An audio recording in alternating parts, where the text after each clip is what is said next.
Welcome to GPS, God's Prophetic Surprises, the program where we take a look at the book of Revelation in a multi-generational approach, seeking to not only understand the text, but to find the relevance, the prophetic surprise, if you will, that will make a difference in today's world. It's good to be with you again, and I have three colleagues with me.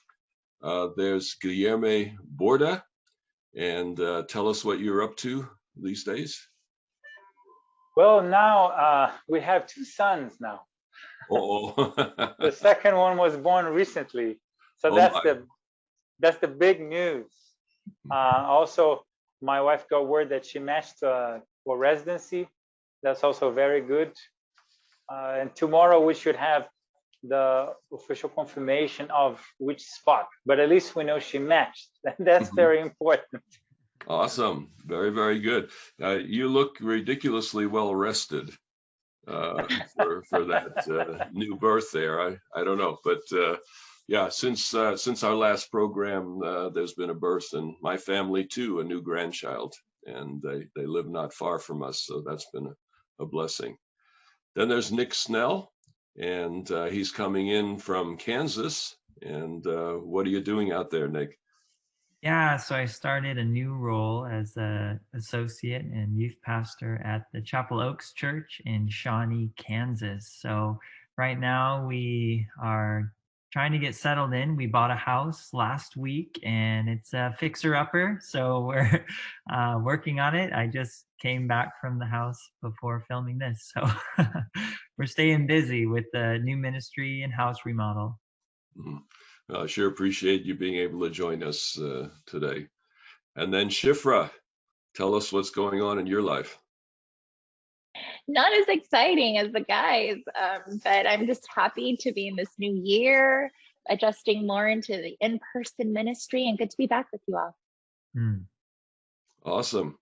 Well, we've been talking about Revelation 13, and let me just review a couple things quickly. In the book of Revelation, when there's a new character that appears, John tends to pause and give us a visual description of the character, and then a little bit of the backstory. And in Revelation 13, there's 7 verses of that. You have the visual description in verses 1 and 2, which we looked at last time. And then in verses 3 to 7, a bit of the backstory of this beast from the sea. And a second thing to point out is that in chapter 13, the verb tenses play along with this concept of backstory and vision in the present. Verses 1 to 7 are all past tense, and verses 8 through 10 are present and future tense. So there's a shift right within chapter 13 between the backstory and the visionary story. And where's the visionary story? It's based on Revelation 12:17, where the dragon was angry with the woman and went away to make war with the remnant of her seed. That's the end time battle at the heart of this part of the book of Revelation. And so in chapter 13, the present and future tenses are all about the final battle, but the past tenses are about the history of the 2 beasts that appear in chapter 13, the beast from the sea and the beast from the earth. So we've been starting in chapter 13 with that background in mind. And let's see, Shifra, do you have a Bible handy? You could. Got 2 of them. All right. Could you read for us verses 3 through 7 in Revelation 13? My pleasure. I'll choose the ESV one. So Revelation 13 verse 3 to 7 says, one of its heads seemed to have a mortal wound, but its mortal wound was healed. And the whole earth marveled as they followed the beast, and they worshiped the dragon, for he had given his authority to the beast. And they worshiped the beast, saying, who is like the beast, and who can fight against it? And the beast was given a mouth uttering haughty and blasphemous words, and it was allowed to exercise authority for 42 months. It opened its mouth to utter blasphemies against God, blaspheming his name and his dwelling, that is, those who dwell in heaven. Also, it was allowed to make war on the saints and to conquer them, and authority was given it over every tribe and people and language and nation.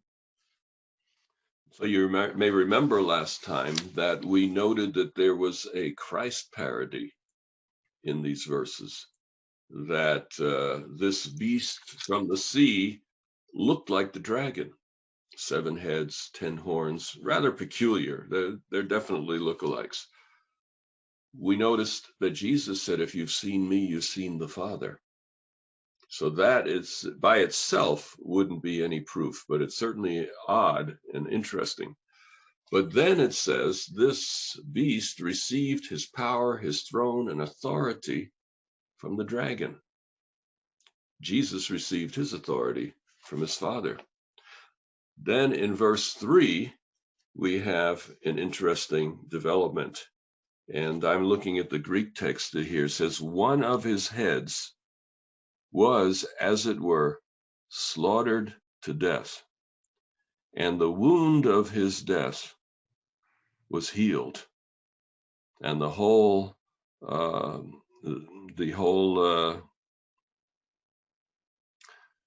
world, I think, was the idea, was amazed at what was happening with this beast. So what is this slaughtering all about? Well, one of the things that is interesting is just following the parody is when you go to chapter 5, you have that scene in which you have the lamb standing as if slain, right? And then the lamb takes the scroll, which has to do also with that idea of authority. And then the result is the lamb is worshipped. So I think this is one more of the things, of the elements in that parody as well, that there's this this wound, but there's also the authority, and there's also the resulting worship. All right, but what is there in chapter 13 itself that would point in that direction? In the direction of chapter 5, you say, or in the direction of well, in chapter 5, you're right. The same word is used in chapter 5, and it refers to Christ. But is that what John has in mind here in chapter 13? Or is that a connection that you and I might make because, it looks really impressive? I'd suggest talking about that it says in verse 3, but the fatal wound was healed. Like, that's not something we see. Fatal wounds don't get healed. So if somebody dies and gets healed, what would we call that? A resurrection. A resurrection. Okay. So that's getting a little warmer there, Guillermo, on your point. We not only have a death here, a slaughtering, but we have a resurrection taking place. But Shifra, would you read verse 8? Sure. And all who dwell on earth will worship it, everyone whose name has not been written before the foundation of the world in the book of life of the Lamb who was slain. All right. So the Lamb that was slain from the foundation of the world, that happens to be the same Greek word. In verse 3, it says esphagmenein, and in verse 8, it says esphagmenu. Just the ending is changed because of different location in the sentence. So right within chapter 13 is the hint. There's at least 4 words for death and killing in the Greek. The author could have chosen any of them, but to refer to Christ and then refer to the beast with exactly that specific word that, as Guillermo pointed out, was already there in chapter 5. I think that's a little bit too much to overlook. We're definitely dealing with a parody of Jesus Christ. As we mentioned last time, It's an evil beast, but it has the face of Christ.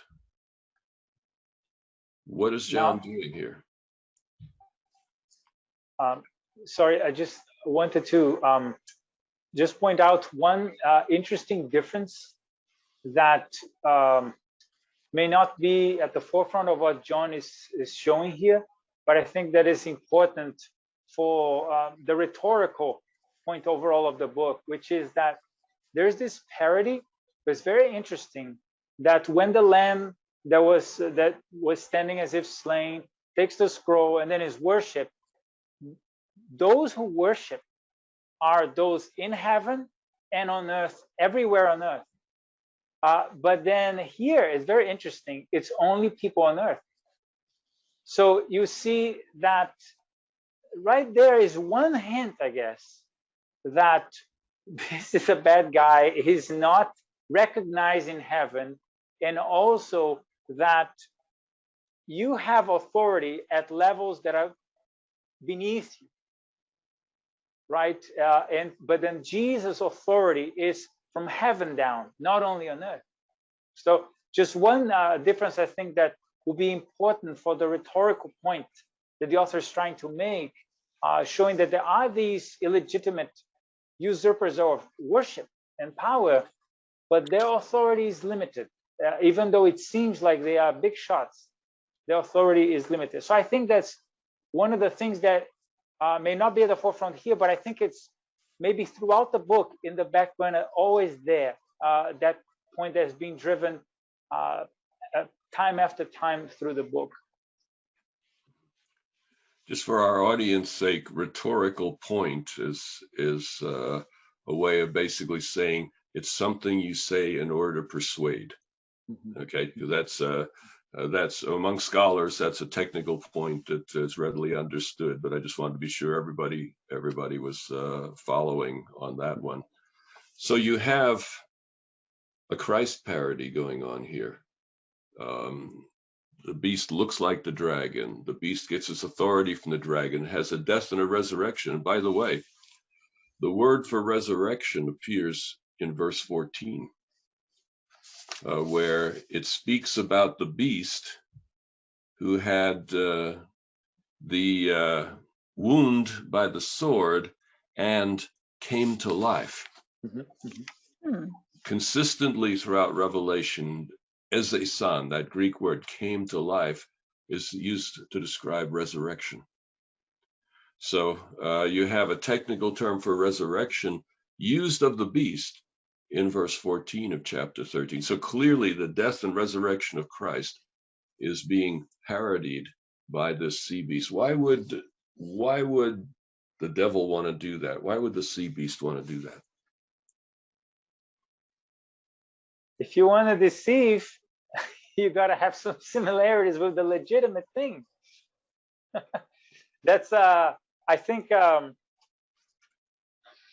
it goes both ways. The vision shows that that this is a deception, that this is a false system. And when we get to the earth beast, I think it becomes even clearer, right? But that idea that there's this false or this system of false worship, right? That does things, and I mean, and even that idea becomes even clearer later for the second beast. You have that idea of fire coming down. You know, when you contrast with Elijah, fire came down to show who was the true God, but the fire coming down is a deception to say, hey, you see, this is the real thing. But so you have these elements that look like the real thing, but they're not. So I think it's both the vision trying to show you, look, there will be this system that looks like the real thing, but it's not. And then at the same time, that system will also have features that will resemble the real thing. Well, if you believe that the church is the real thing in today's world, does this have any relevance for us? I think that sentence, if you believe that the church is the real thing, Needs a lot of qualification. Well, I think the whole presumption of this program is that Jesus Christ is the real thing, Yes. and that being part of his community, part of his group, is definitely the real thing. So what's going on here in chapter 13?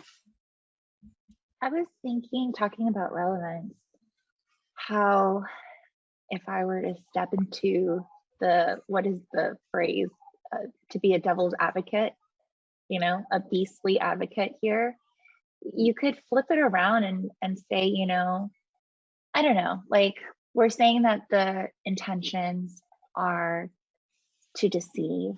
And I know we're going to reveal that, and that will be a prophetic surprise. But in the place of those that are deceived, as spoken of in this passage, prophetic passage, I have great empathy for the deceived. I have been deceived before, you know, who knows what I'm being deceived by right now. And I think it's messier than just this like time-lapse testimony of like, oh, see, look, you know, that is the bad guy, that's the good guy, they're being deceived, you know, etc. Because if something is so deceptive, I can imagine in this passage of Revelation 13, the people on earth that are deceived are saying, well, this thing that we're labeling the beast, it's like us, it's relatable, it's easy to connect with it, you know, not just that, it's not like we're going to use the phrase like, oh, it has the face of this, but it's like, oh, there's good things about it. And as Christians who believe in Jesus as the real thing, and therefore the community around Christ is the real thing, you know, Jesus did a similar thing. Like God the Father sent his son to connect with us, to be like us, to be humans. Who's to say on the devil's side, it's like, oh, just trying to be like a human being, you know, trying to deceive them that God's heart is good, but really just not, you know, like you can easily be deceived. So what am I trying to say here in terms of our generation? I think we have this conversation in organizational church, in institutional religion. We have the conversation of how relevant is holy relevance, like to become one with the culture, to connect with the culture, to do things that vibe with today's, you know, today's vibe, I guess. And then how much is actually a deception? Like you think that's just being a part of the Gen Z or the millennial or the 2021 day and age, but that's actually a deceiving scheme of the devil, you know. And I think that discernment between the two is a messy conversation that's necessary, and I can see it playing out here in Revelation 13. Absolutely. And I really appreciate you bringing out the empathy for the deceived, because I got invited to substitute teach for a Bible class, and we were kind of talking about these kinds of topics, and I came at it from one angle, and the students were like, well, that doesn't seem fair, you know, for people to think they're doing the right thing and they're doing the wrong thing. And, you know, it's not like everybody in every institution is, maybe if the institution would be evil, they're evil or they're condemned or whatever. And so that doesn't seem fair. And then I shared from the other perspective, but if you were trying to deceive somebody, what would you do? You'd want to look like Guilherme said earlier, you'd want to look like the legitimate thing. You wouldn't want, like, the devil doesn't care if we think that we're worshiping him. Like the way I say praise Jesus, he doesn't necessarily need someone to say that about him, just as long as they aren't praising Jesus, right? Just as long as they or even in this passage, maybe they think they are, but they're not. And that seems, you know, it seems very messy. And I have a lot of empathy, like you're saying, for the deceived. Well, one thing that really struck me recently, my wife and I have been looking at the book of Isaiah, and Isaiah is saying, you know, from the head of your the hairs of your head to the sole of your feet, it's nothing but sores and illness and everything is a mess. Isaiah is really ripping on God's people. And then you look at the historical setting. It was the best piece of Israel's history. 4 of the 5 kings in a row were among the very best in all of Israel's history. Hezekiah ranks in the top 3 or 4 for sure.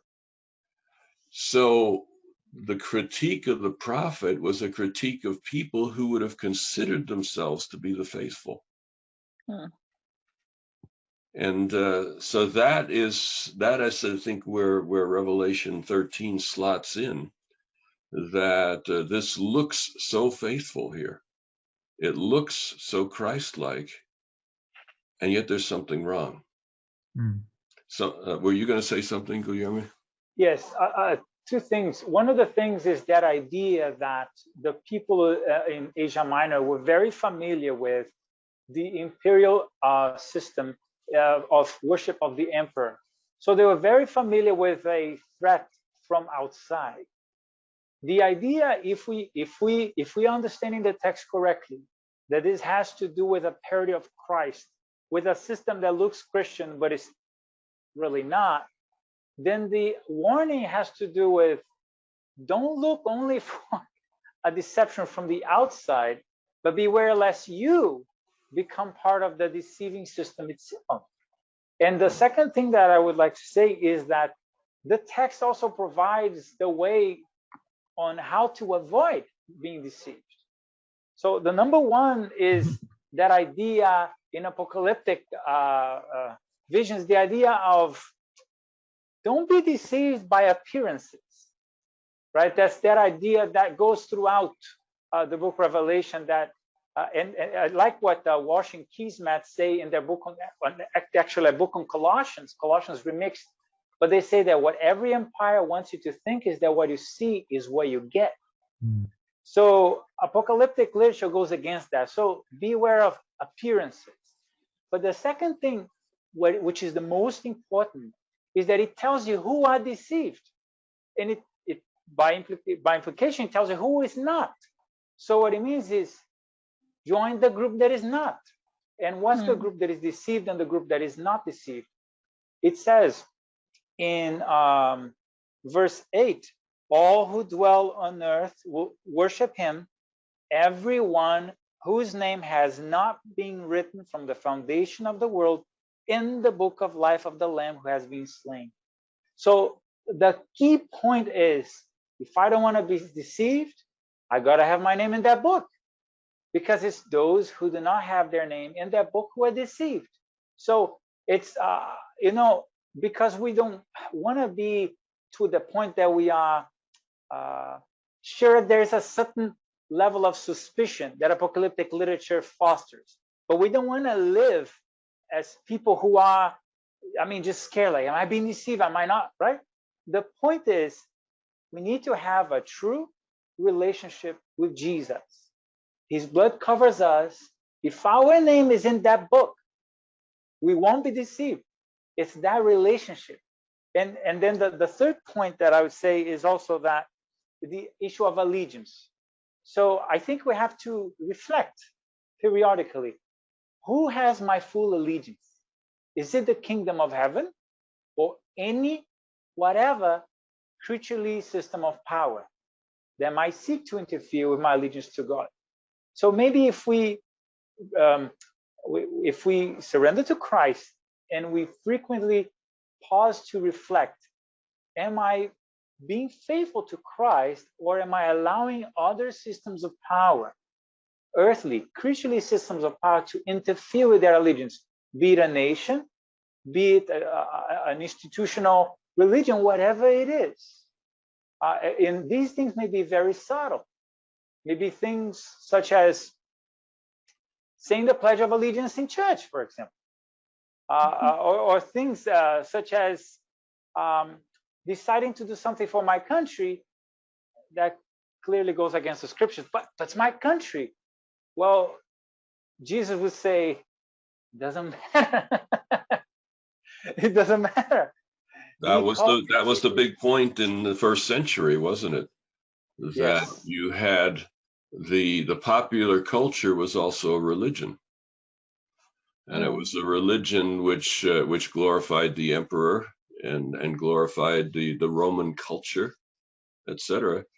And if you wanted a good job and you wanted to be on good terms with your neighbors, you were expected to be there for the 4th of July parade. I mean, it wasn't just a parade, it was a worship. It was a reaffirmation of citizenship, a reaffirmation of allegiance, as you put it, Guilherme. So yeah, the context in which this is written is very relevant for us today, I think. Schiffer, would you read verses 4 and 5? And we'll touch base with those quickly. One of its heads seemed to have a mortal wound, but its mortal wound was healed, and the whole earth marveled as they followed the beast. And they worshipped the dragon, for he had given his authority to the beast. And they worshipped the beast, saying, "Who is like the beast, and who can fight against it?" All right. And verse 5. And the beast was given a mouth, uttering haughty and blasphemous words, and it was allowed to exercise authority for 42 months. All right. So we have here in verse 4 this amazing statement, who is like the beast? You know, and the interesting thing is that the name Michael, which we saw in chapter 12, means who is like God. Wow. So once again, you have that parody going on. And then the 42 months that we have here. How long was Jesus' ministry? 3.5 years.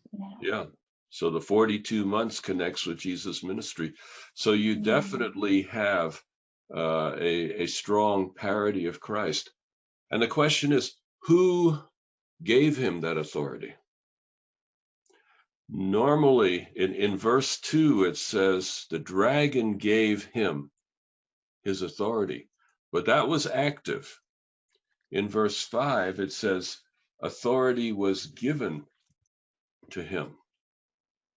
Elsewhere in the book of Revelation, those passages refer to God.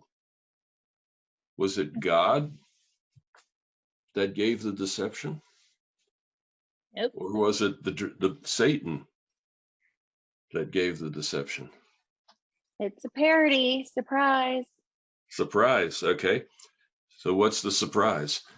That God certainly allows it. In 2 Thessalonians 2, it says God sent the working of deception. Same context. But in this context, God is not sending it. God is not desiring people to be deceived. But God is allowing Satan to demonstrate that he's a liar and a murderer from the beginning. Well, our time is just about up, and we thank you for watching GPS, God's Prophetic Surprises, and we will see you again next time.